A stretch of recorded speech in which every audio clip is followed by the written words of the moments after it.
Hey, and welcome back to Born Traveller. Right, I've got a channel update. Got some exciting news. I'm off travelling again soon, hopefully around the 17th of May. Just waiting for the final announcement from the UK government, and I'll be off to Kyrgyzstan. So why Kyrgyzstan? Well, I looked into loads of different countries, and Kyrgyzstan actually pretty much came to the top of the list as the easiest to get to from the UK, and the one with the least restrictions. There are other options, which I'll go through later, but basically Kyrgyzstan for me looked the best option. COVID-19 is not over in a long shot. I think we're looking at 2023 before this is completely gone, maybe 2024. India's looking pretty bad at the moment, and that's where I actually came from. I was in India when I first came back from travelling, and I thought what's happening now would have happened last year, but anyway, it seems to have delayed, and obviously it's got pretty bad there. So places like India are definitely off the list for the foreseeable future.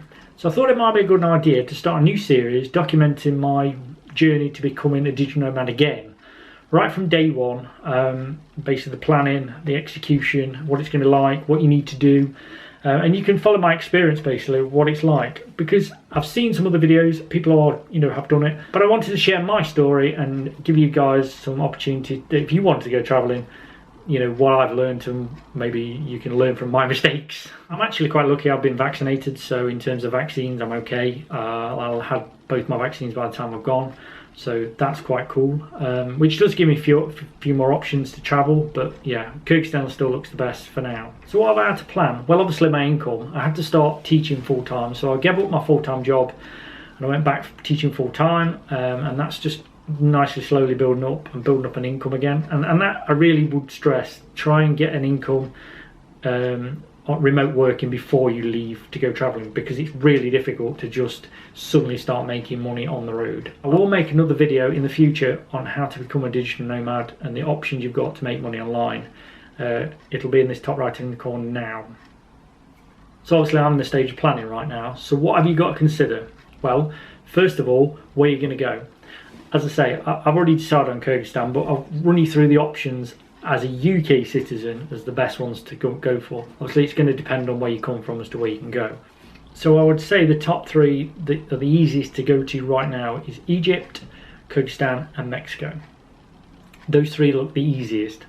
Mexico is actually the easiest. You don't actually even need a PCR test. As long as you've got no symptoms when you enter the country, you're pretty much allowed straight in. And there's very few restrictions within the country. Kyrgyzstan is probably the second. You have to get a negative PCR test on arrival, 72 hours before you fly, but that's it. Once you've got that, you're in the country. And I've messaged quite a few different hotels, and they say they're all open and they're ready for business and they accept foreigners. So you're definitely allowed to travel around the country, and business is open as of the start of May 2021. In Egypt, just require a negative PCR test 72 hours before you fly, and you should be good to go. As far as I'm aware, the restrictions in Egypt are open and you can travel around the country and hotels are open. The place that I definitely wouldn't recommend right now obviously is India. Thailand is actually quite difficult to get in, and they are reinforcing their restrictions. Australia's out. Most of Southeast Asia is really difficult. Places like Sri Lanka. You can go to Nepal, but you have to quarantine, so it depends on how much they're going to charge in the hotel. So next thing is flights, and I must stress, these are a little bit more complicated than you might think. So you can't just nowadays just go on Skyscanner, spot a flight, book it, and assume you're about to go on it. You need to check that they are semi-commercial flights, because a lot of countries are not flying commercial flights right now. So what it means by semi-commercial is that this flight is a repatriation flight for their citizens, but they are allowing a certain amount of tourists to board that flight. If it's not semi-commercial, then they probably won't let you on the plane. So you might be able to book the flight, but you won't be able to get on it. So again, that's why Kyrgyzstan is a good place to go, because visa on arrival is valid and they are allowing citizens in. So these flights are just normal commercial flights. However, some countries have banned all commercial flights. Another thing to consider about flights is self-transfer. You can't really go on self-transfer in most countries, because a lot of countries the visa on arrival is not valid. Okay, so self-transfer means you have to basically get your luggage off the plane and then go through customs into that country, and then recheck in like a normal flight. So you must make sure it's a connecting flight, transit flight, rather than it being self-transfer. Skyscanner are pretty good at that. They do tell you, look for the red, look for the red writing, and it will tell you. So the next thing's pretty new, and if you've not flown during COVID, you're still probably new to this. And what you have to do is you have to get a PCR test. And a PCR test is a laboratory test. It's not one of the home testing kits. You must distinguish between them. Make sure that when you get this test, it is a PCR test. They average around $25 to $150 depending on which country you're in. They are quite range on the price. And you must get it 72 hours before your flight takes off. For example, if your flight takes off at 12 noon on the Sunday, make sure your test is after 12 o'clock on the Thursday. Otherwise it might not be valid. But recommended really, you'd get it on the Friday or the Saturday. Try and get one that's 24 hours or 48 hours. So if I'm flying on the Sunday, I'll probably get mine on the Friday, just to give yourself that little bit of time. If you do not have that certificate, the digital or the printed out certificate, PCR, the chances are they're not going to let you board the plane. A lot of countries are actually allowing people to get into the country, and then you can PCR test and put you in quarantine for a couple of days, and if you come back negative, then everything's okay.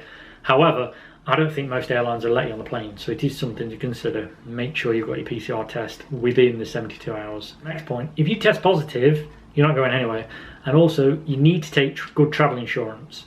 Make sure that your travel insurance covers you for basically a positive COVID test, that you're going to get your money back for the flight. I've actually, believe it or not, had to take 2 travel insurances, and I'll elaborate on that in a minute. I've had to take one to cover me on the flight and getting to Kyrgyzstan, and then I've had to take a separate one for when I'm in Kyrgyzstan as a tourist. And this is when it gets even more complicated. Travel insurance.